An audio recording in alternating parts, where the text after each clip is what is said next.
जल्दी बोलो क्या आएगा, P this is equals to 1/3 rho into V square RMS। तो यहाँ से मैं V की वैल्यू निकाल सकता हूँ। Yes। जल्दी बोलो V RMS कितना आ जाएगा बच्चों, 3P by rho का अंडर रूट। चलिए नाउ पहला question, comment on VRMS as pressure increases। It also increase। Very good, सभी बच्चे रिप्लाई करेंगे। चलो, we cannot say anything। Reason समझो। P this is equals to N R T by V। N की value होती है MT by M not. MT by V क्या होता है, रो। तो P this is equals to rho R T by M not. देखो अगर प्रेशर का चेंज आएगा तो डेंसिटी में भी चेंज आएगा, है ना। तो अगर इफ टेम्परेचर इज कांस्टेंट, देखो एक बार ध्यान से, तो हम कह सकते हैं P by rho this is equal to RT by M not. देखो राइट हैंड साइड में सारे पैरामीटर्स कांस्टेंट हैं, तो P बाय रो की रेशियो को भी कांस्टेंट होना। अगर P बढ़ेगा तो रो भी, भाई मान लो P बाय रो की रेशियो ना 1/2, मान लो 1/2, ठीक है। प्रेशर बढ़ा तो मान लीजिए 2 हो गया, तो इसको 4 होना पड़ेगा। ये 4 हुआ तो इसको 8, क्योंकि अल्टीमेटली 1/2 कांस्टेंट रहना चाहिए, है ना। तो हम कुछ नहीं कह सकते कि प्रेशर बढ़ने से क्या होगा क्या नहीं होगा, डिपेंडिंग अपॉन कि मुझे टेम्परेचर के बारे में पता होना चाहिए। हाँ ये बोल दे कि टेम्परेचर कांस्टेंट है और प्रेशर इंक्रीज कर रहा है, तो बताओ VRMS के बारे में। तो नहीं, VRMS कांस्टेंट, क्योंकि प्रेशर बढ़ रहा है ना, तो रो को भी बढ़ना पड़ेगा, क्योंकि P बाय रो की रेशियो हमेशा क्या रहेगी। ये ध्यान रखना है चीज को, छोटे छोटे पॉइंट्स इसको। आ जाओ, M नॉट की जो वैल्यू रहेगी वो ग्राम पर मोल। लेकिन एक बात का ध्यान रखना, जब भी आप न्यूमेरिकल्स में रखोगे तो हमेशा किलोग्राम पर मोल रखना। ये बहुत छोटी छोटी बातें बता रहा हूँ, मतलब चॉइस आपकी है। जैसे अगर मैं बात करूं हमें VRMS निकालना है तो 3P बाय रो, जनरली P हमें गिवन नहीं होता, हमें इनके टर्म्स में डेटा गिवन होता है, तो P की वैल्यू को उठा के यहाँ पे रखो। तो बोलो VRMS की वैल्यू क्या आ गई, 3 rho RT by rho M nought. Rho will cancel out, तो क्या बना हमारे पास under root of 3RT by M not. देखो V स्पीड है बच्चों, है ना। स्पीड की वैल्यू क्या होती है, मीटर पर सेकंड, मतलब यूनिट क्या होती है, मीटर पर या सेंटीमीटर पर सेकंड। चॉइस इज योर्स कि आपको सीधे सिस्टम लेके चलना है या SI। अगर हम SI सिस्टम लेके चले तो R की यूनिट बोलो, जूल पर केल्विन पर मोल।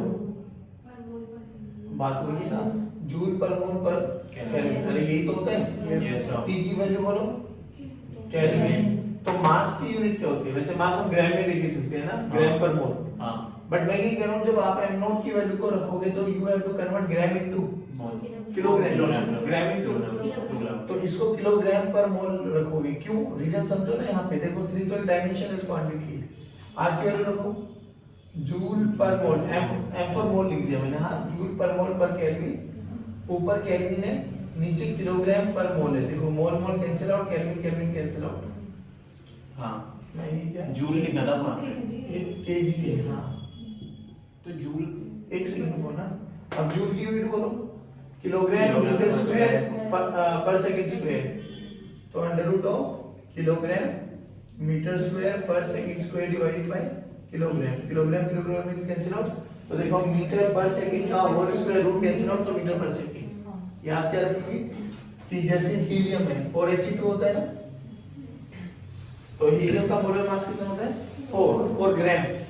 कितना होता है, जब न्यूमेरिकल में रखोगे तो क्या रखोगे, 4 × 10⁻³ किलोग्राम। नहीं आया बाबा, बाकी बात है, ये छोटी छोटी चीजें याद रखना है इनको। अच्छा, तो ये आपके पास VRMS आ गया। यहाँ पे VRMS में R पहले आता है तो इसको R याद कर लो, ठीक है, R याद करो, आ गया लो। एक होता है आपके पास V एवरेज, V एवरेज बोलो, हाँ √8, ये आप लोग सब केमिस्ट्री में पढ़ चुके होंगे ना, बाय एम नॉट। फिर वही एम नॉट की वैल्यू को क्या रखोगे, किलोग्राम पर मोल, किलोग्राम पर मोल, ठीक है। अब एक है ना मैक्सवेल डिस्ट्रीब्यूशन कर्व आता है, मैक्सवेल डिस्ट्रीब्यूशन कर्व क्या कहता है वो सुनो, it's a graph between dn by dv versus speed का ग्राफ है। अब ये क्या बताता है,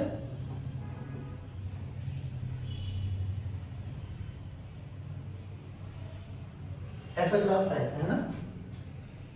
अब ये समझने की कोशिश करना है dn by dv क्या कहता है। dn by dv कहता है कि आपके जो भी जितने भी पार्टिकल्स है v से लेके v प्लस dv रफ्तार में, dn by dv को समझा रहा हूं। मान लो मेरी वेलोसिटी है 2000 मीटर पर सेकेंड और अगली जस्ट अगली वेलोसिटी है 2000.00000001 मीटर पर सेकेंड। तो इस 2000 से लेके 2000.000001 सेकेंड मीटर पर सेकेंड में मान लो 100 पार्टिकल्स है, तो जो 100 है ना 100 वो dn है आपके पास। तो ये क्या कहता है, v से लेके v प्लस dv, dv कोई बहुत बड़ा नंबर होता नहीं है। देखिए आज का जब इंटीग्रेशन कराया था तो 0.00000000 लगाते चले गए थे हम लोग, बहुत छोटे से नंबर। इनके बीच में जितने भी नंबर ऑफ पार्टिकल्स हैं उनके जो भी नंबर होगा वो क्या होगा, dm। क्या होगा, क्या होगा, ये होता है। अब ये क्या रिप्रेजेंट करता है कि देखो हमें पता लगा, जैसे जैसे हमने देखा number of particles v plus dv, मतलब यहाँ पे एक छोटा सा स्ट्रिप मान के चलो, छोटे सा स्ट्रिप ले लिया हम लोगों ने, ये छोटा सा स्ट्रिप, एक छोटे से स्ट्रिप में इस पॉइंट की, this is point A and this is point B। मान लो A पॉइंट पर वेलोसिटी है v, तो B पर कितनी है, v plus dv, v plus v plus dv। हाँ तो ये चेंज कितना है, dv, कितना है dv, यहाँ पे वेलोसिटी है v तो यहाँ पर है v प्लस dv। तो ये कितने नंबर है, dn, मान लो dn by dv है ना, dn by।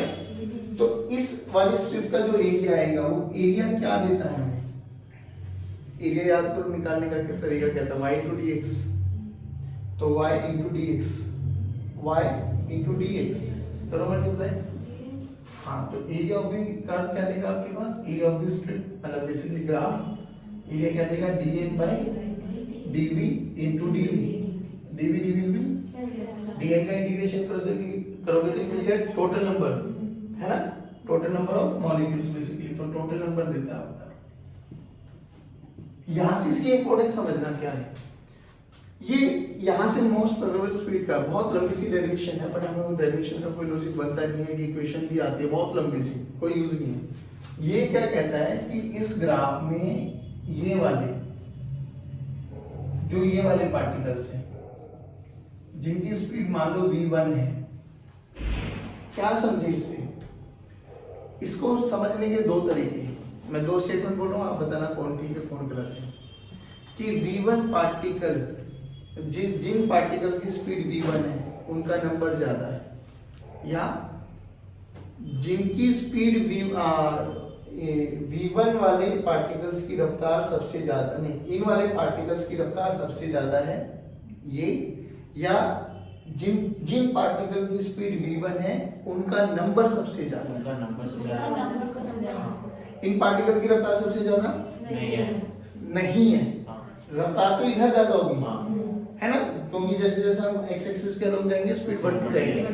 तो ये होती है मोस्ट प्रोबेबल स्पीड, यानी अगर हम प्रोबेबिलिटी थोड़ा बहुत ही याद है तो अगर मान लो 100 हमारे पास बॉल्स है उनमें 80 एक कलर की है, 20 अलग अलग कलर की है, तो अगर हम उस कट्टे में से एक बॉल को पिक करेंगे तो मोस्ट प्रोबेबल मतलब प्रोबेबिलिटी किसकी ज्यादा होगी पिक करने की, जो 80 बॉल है उनमें से कोई एक बॉल आने के पूरे चांसेस होते हैं।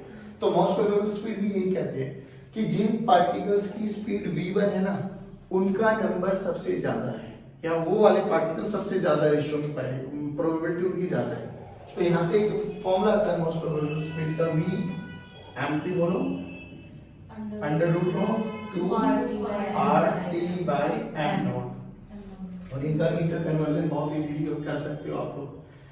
यहाँ पे VRMS R, V average A और यहाँ पे V मोस्ट प्रोबेबल M।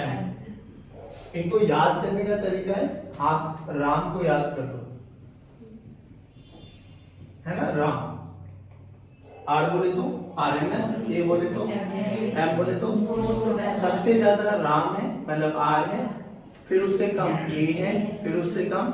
अब बहुत क्वेश्चन आते हैं कि एवरेज को, RMS को, मोस्ट प्रोबेबल स्पीड को आप अरेंज इन असेंडिंग ऑर्डर और इन डिसेंडिंग ऑर्डर, तो आप लोग आराम से मैनेज कर सकते हो। बात समझ में आ गई? पक्की बात।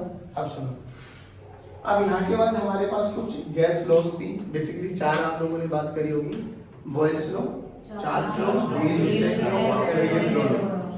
अब बॉयल्स लॉ ने क्या बोला, देखो मैंने कैसे याद किया है, BT CP GV ऐसे भी। मैं जब मैं तुम्हारी एज में था तो मैं ऐसे पढ़ता था।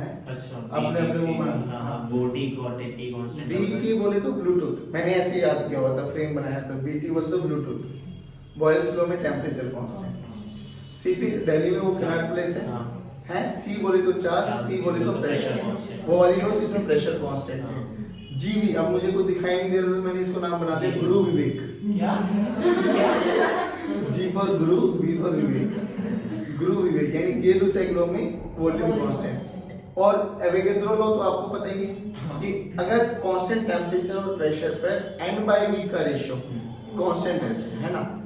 अब ये लॉस तो बहुत आसान है हम लोगों को, PV = nRT का एक ही रिलेशन है, उसमें जो चीज कांस्टेंट है उसको रख के N × R, किसी भी एक गैस के लिए N भी कांस्टेंट रहेगा, R भी कांस्टेंट रहेगा। टेम्परेचर कांस्टेंट है तो टेम्परेचर कांस्टेंट रख लेंगे, प्रेशर कांस्टेंट है तो प्रेशर रख लेंगे, वॉल्यूम कांस्टेंट है तो। फिर इनका आपस में PVT, इनका आपस में एक रिलेशन आता है, या तो P is directly proportional to T आ जाएगा, या P is inversely proportional to V आ जाएगा, डिपेंडिंग अपॉन कि हम किस लॉ के बारे में बात कर रहे हैं। इनके जो temperature constant, volume constant, pressure constant है ना, इनका एक और नाम डिफाइन किया गया, आइसोथर्मल टेम्परेचर कांस्टेंट। प्रेशर बार में भी पढ़ा था हम लोगों ने, isobaric pressure constant, isobaric volume constant. ठीक है, तो नॉर्मली हम ग्राफ्स बनाएंगे और हम टोटल 9 ग्राफ पढ़ेंगे। ठीक है, 3 3 3, और उन 9 ग्राफ में के बाद बनने के बाद हमें एक ग्राफ से दूसरे ग्राफ में कन्वर्जन करनी है। 3 ही ग्राफ इंपॉर्टेंट है, PV PT VT। Pressure volume का ग्राफ बनाएंगे, वॉल्यूम टेम्परेचर का ग्राफ बनाएंगे और प्रेशर टेम्परेचर का ग्राफ बनाएंगे, और एक ग्राफ से दूसरे ग्राफ में कन्वर्जन सीखेंगे। तो सिंपली ये कुछ ऐसा ही है जैसे हम लोगों ने काइनेमेटिक्स में वो 9 ग्राफ पढ़े थे, AT VT और XT का ग्राफ, आपस में कन्वर्जन देखी थी और एक ग्राफ से दूसरे ग्राफ में कन्वर्ट करना सीखा था। डिटो सेम वही चलने वाली। जल्दी जल्दी बोल दो, बॉयल्स लॉ ने क्या बोला था? Pressure is inversely proportional to volume and temperature constant. Charles law ने क्या बोला था? PV = nRT, है ना। चार्ल्स ने क्या बोला था? P कांस्टेंट है, यानी volume is directly proportional to temperature and constant pressure. ये दूसरा ने क्या बोला? Pressure is directly proportional to temperature and constant volume, है ना। ये लॉज याद होने के बाद अब ग्राफ पढ़ते हैं डायरेक्ट, है ना। इसको बात करें BT बोले तो बॉयल्स लॉ है, कांस्टेंट टेम्परेचर, और आइडियल इक्वेशन एक ही है, PV = nRT। अब ध्यान से देख, किसी भी गैस के लिए कांस्टेंट टेम्परेचर पे T is directly proportional to 1/V, है ना। टेम्परेचर कांस्टेंट है तो बच्चे इसके लिए इसका नाम पड़ा आइसोथर्मल। चलो अब जल्दी जल्दी मुझे एक बार बता दो, PV graph, PT AT axis पे बना लेते हैं ना, और VT। चलो, जो कि आइसोथर्मल है, जैसे जैसे प्रेशर कम होगा तो वॉल्यूम बढ़ रही होगी, और उल्टा भी ट्रू है। इनवर्सली प्रोपोर्शनल है तो रेक्टेंगुलर हाइपरबोला, ऐसे, यानी A से अगर मैं B की तरफ जा रहा हूं, A से B की तरफ जा रहा हूं, वॉल्यूम इंक्रीज हो रही है, प्रेशर डिक्रीज हो रहा है, वॉल्यूम उल्टा भी बनाना है, तो अगर वॉल्यूम कम हो रही है तो प्रेशर बस एरो मार्क ऊपर की तरफ आता चला जाएगा, ये ध्यान रखना। चलो अब पीटी बनाना है एट कांस्टेंट टेम्परेचर। प्रेशर कैसा देगा? नहीं नहीं बाबू देखो तो सही, इस वाले टर्म्स में बताना आपको। पीटी का देखो सिंपल सी बात है, ये स्टैंडर्ड है। हाँ अब ये बना देना हमने, हाँ अब इसके बेस पे आपने दोनों कंक्लूजन निकालने हैं, ठीक। तो देखो प्रेशर कम होता जा रहा है, वॉल्यूम इंक्रीज बढ़ती जा रही है, बट जो कि कांस्टेंट टेम्परेचर है, हाँ तो पीटी ग्राफ बना ले तो टेम्परेचर में कोई वेरिएशन नहीं है। प्रेशर कम हो रहा है। हाँ इस ग्राफ में ऐसा बनाए, एरो ऊपर कर देंगे तो प्रेशर, हाँ ये बहुत कॉमन सेंस वाली बात है, याद रखना है इनको। अब बताओ कैसे ग्राफ बनाए, ओरिजिन से कैसे पास हो जाएगा, ऐसे बोल रही है, इसका मतलब तो ऐसे अगर मैं ग्राफ बनाऊं तो ध्यान से देख, टेम्परेचर भी बढ़ रहा है, प्रेशर भी बढ़ रहा है, बड़ी आइसोथर्मल कहां बना? अच्छा ऐसे बनाओ, ऐसे बनेगा, ऐसे। अच्छा ऐसे देख ले, टेम्परेचर कांस्टेंट रहेगा। बेबी सुन तो सही, ऐसे अगर तू बना रही है तो प्रेशर तो कांस्टेंट आ गया, टेम्परेचर वेरी करेगा। समझ गए हो। ये ज्यादा रोज रहता एरो बताओ किधर? ऊपर। इसको देखो ना, नीचे। प्रेशर घट रहा है ना। अच्छा फिर उसके हिसाब से बताना है। और किसके हिसाब से बताइए? तो ये पॉइंट ए और ये पॉइंट बी अब आराम से सुन, इसको देख, बी वीटी वॉल्यूम बढ़ रही है घट रही है? बढ़ रही है। बढ़ रही है, वॉल्यूम बढ़ रही है, ऊपर की कैसा? ऐसे ऐसे। हाँ परफेक्ट। मार्किंग बताओ, कौन ऊपर कौन नीचे? ऊपर यहाँ कौन? वॉल्यूम ए या बी? ए नहीं बी बी। क्यों? रीजन समझ। क्यों नीचे से ऊपर जा रही है। देखो बी की तरफ जा रहे हैं तो वॉल्यूम बढ़ रही है बढ़ ना। रही है। अब देख ये तेरा एक आइडेंटिकल बन गया, तुझे इसको रेफरेंस में रखते हुए दोनों ग्राफ के एनालाइज करना है। समझ में आ गया? पक्का कोई चेचे पे करूं या आगे? ना आओ उधर बीटीसीपी सीपी सीपी बोले तो चार्ज का प्रेशर कांस्टेंट। प्रेशर कांस्टेंट है, तो इसलिए इनका नाम बोला गया आइसोबार। तो P कांस्टेंट है तो N कांस्टेंट है, R कांस्टेंट है तो V is directly proportional to temperature. तो सबसे पहले यही बना लेते हैं, है ना। तो एक काम करते हैं ना, VT बनाते हैं नीचे, PT बनाएंगे, TD बनाएंगे, ठीक है ना, जिससे हमें बाद में कन्वर्जन में बहुत आसानी पड़े। आओ बच्चों, फिर तो VT बनाना है, सो ऐसे तो V बढ़ेगा, T बढ़ेगा। हाँ तो बोलो ना फिर क्या है? Straight Straight line line passing through origin। अब ये टेम्परेचर आप केल्विन में मान के चल रहे हो, इस पॉइंट को ध्यान रखना। जो कि टेम्परेचर केल्विन में मान के चल रहे हो, तो 0 केल्विन पे याद करो बिल्कुल नील बटा सन्नाटा, नो काइनेटिक एनर्जी है।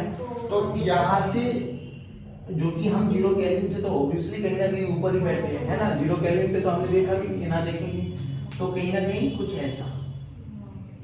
अच्छा ये केल्विन में बच्चों, डिग्री सेल्सियस में बना रहा होता तो ओरिजिन से पीछे से, क्योंकि इधर चले जाओगे ना फिर तो हाँ -273 यानी एक थे पीछे चला जाएगा माइनस। बात समझ में आ गई? चलो अब ये आ गया मेरे पास, this is point A and this is point B, और ये है, यानी ए से बी जा रही है, टेम्परेचर चेंज बढ़ रहा है, वॉल्यूम भी साथ के साथ बढ़ रही है। अब इसके बारे में बताओ, this is PT, pressure constant है बच्चों, ध्यान रखना इसमें पी कांस्टेंट है, पी कांस्टेंट है, बट टी के बारे में क्या ख्याल है? टेम्परेचर तो बढ़ रहा है। हाँ वेरी गुड, तो graph will be like this and this is point A and this is point B. बोलो यहाँ तक कोई दिक्कत? चलो अब इधर आ जाओ, दिस इज पीवी, क्या ख्याल है? प्रेशर तो कांस्टेंट है बट वॉल्यूम बढ़ रही है, वॉल्यूम बढ़ रही है, तो this is again like this one also, P A into B. बोलो ये समझ में आया? थोड़ा उधर चलो, अब बोलो कौन बच गया? जीबी, है ना। जीबी बोले तो वॉल्यूम कांस्टेंट, आइसोकोरिक,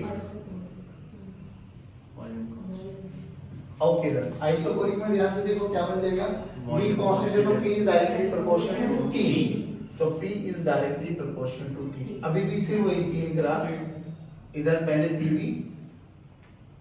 ठीक है बच्चों, PT this is PT and this is BT VT।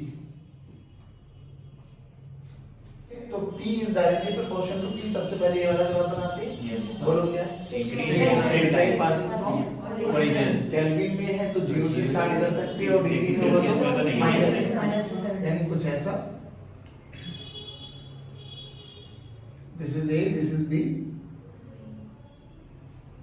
Temperature बढ़ रहा है, प्रेशर बढ़ रहा है। श्योर? इधर आ। वॉल्यूम बढ़ रहा है, टेम्परेचर वॉल्यूम तो कांस्टेंट है वहां। वहाँ वॉल्यूम कांस्टेंट है, टेम्परेचर बढ़ रहा है। परफेक्ट भाई, परफेक्ट। कहां से आए इतना दिमाग तुम लोगों को? क्या? बहुत बढ़िया। You guys are just amazing. We know that. How perfect. इधर आ। पीवी पीवी तो वॉल्यूम कांस्टेंट है तो वॉल्यूम कांस्टेंट है। वॉल्यूम कांस्टेंट है। अब ध्यान से देखो, वॉल्यूम कांस्टेंट है बट टेम्परेचर बढ़ रहा है तो प्रेशर बढ़ रहा है, यानी वेरी गुड अंशिका। सबसे पहले अंशिका ने बताया था। ऊपर बोल कौन? बी और नीचे ए। ये हमारे नौ के नौ कन्वर्जन पता होने चाहिए। यहाँ से यहाँ, यहाँ से यहाँ, वहाँ से यहाँ, वहाँ से यहाँ, यहाँ से यहाँ, कहीं से कहीं पर भी। ये छोटा सा क्वेश्चन देखते हैं। हाँ, ट्राई करेंगे आप लोग। एग्जाम्पल नंबर 1, मान लो एक पीटी ग्राफ हमें दे दिया गया है, ठीक है भाई। और पीटी ग्राफ कुछ ऐसा क्यों नंबर 4 में कि हम यहाँ से ए से बी गए, फिर बी से सी आए और फिर सी से ए आ गए, ठीक है। This is PT graph. तो आपको पीवी और वीटी दोनों ग्राफ बनाने हैं ना। Draw PV and VT graph. एक चीज समझ लेना एक बार बस। फिर से समझाना क्वेश्चन। हाँ, मैं बताता हूँ। हमारे पास कोई भी एक सैंपल ऑफ गैस था जिसका ये ग्राफ हम लोगों ने प्लॉट किया। ए से भी प्रेशर बढ़ रहा है, बी से सी फिर प्रेशर कांस्टेंट, फिर ये ऐसा कुछ कन्वर्जन आया है। This is PT graph. P pressure and temperature का ग्राफ। ये भले ही तो कैपिटल में मान के चल लेना, ये टाइम मत मानना। हाँ, this is your temperature, right. अब इसके बेसिस पे हमें पीवी एंड वीटी का प्लॉट करना है। Now point to be remember, ये एक साइक्लिक ग्राफ है, तो ध्यान रखना है इसके जितने भी कन्वर्जन करोगे ना वो साइक्लिक ही बनने वाली है, ठीक। जब भी ग्राफ बनाए प्लॉट करो तो कहीं ना कहीं बीच में सेंटर से स्टार्ट करना, क्योंकि अपन को नहीं पता कि ग्राफ इधर जाएगा उधर जाएगा। तो कहीं भी यहाँ से मतलब बहुत y के नियर या x के नियर से ग्राफ प्लॉट मत करना, वरना वो फिर रब करना पड़ेगा। तो बीच से ग्राफ प्लॉट करना, ठीक है। अब इनके प्रोसेस में थोड़ा हिंट दे रहा हूँ आपको। ये चेक कर लो आप कि यहाँ से यहाँ ए से बी कौन सा प्रोसेस है, बी से सी कौन सा प्रोसेस है और सी से ए कौन सा प्रोसेस है। जोन सा भी प्रोसेस है उन प्रोसेस में यहाँ देख लो कि पीटी ग्राफ कैसा है। पीटी ग्राफ से मान लो ये पीटी ग्राफ है ना, पीटी से मुझे पीवी जाना है तो ऐसा बनेगा, है ना। अब बस फर्क क्या आएगा? फर्क छोटा सा ये आएगा कि प्रेशर कांस्टेंट है, टेम्परेचर या तो बढ़ रहा होगा या घट रहा होगा। बस उसके बढ़ने घटने से ये एरो चेंज हो जाएंगे, बाकी और कोई चेंज नहीं। सिंपल सी बात है। बस ये चेक करो कि मान लीजिए पीटी ग्राफ है, पीटी से मुझे पीवी बनाना है तो पीटी से पीवी तो ये बनेगा, पक्की बात है, Yes, sir. है ना। बस किसका वेरिएशन आएगा? एरो का। बस ट्राई करो, ट्राई करो, चलो।